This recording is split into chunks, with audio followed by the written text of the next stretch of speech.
जय माई की.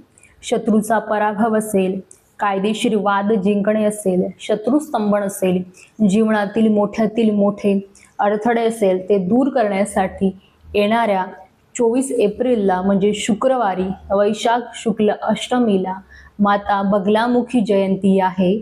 माता बगलामुखी ही 10 महाविद्यांपैकी 8वी महाविद्या आहे.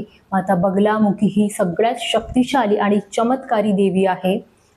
माता बगलामुखीलाच पितांबरी देवी सुद्धा म्हणतात. माता बगलामुखीची पूजा करण्याची मुख्य कारण किंवा मुख्य उद्देश काय आहे, त्यातील मेन उद्देश म्हणजे शत्रूचा पराभव, शत्रूचा नाश आणि शत्रूवर विजय मिळवणे.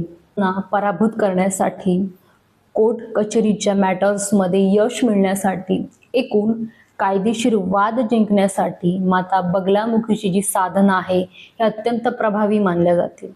दुसरं कारण म्हणजे स्तंभन. माता बगलामुखी ही स्तंभन शक्तीची देवी आहे.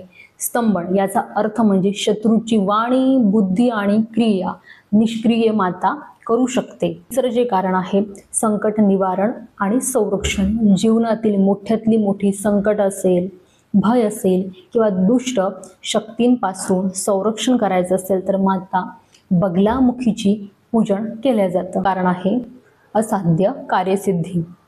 कठीण किंवा अशक्य वाटणारे जे कार्य असेल ते पूर्ण करण्यासाठी किंवा वादविवादात यश मिळवण्यासाठी देवीची पूजा केली जाते. 5वं कारण आहे वाचासिद्धी. माता बगलामुखी ही वाचासिद्धी देणारी देवी सुद्धा म्हटले जाते.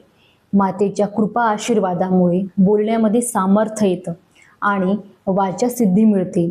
6वं जे कारण आहे ते तांत्रिक साधनेसाठी.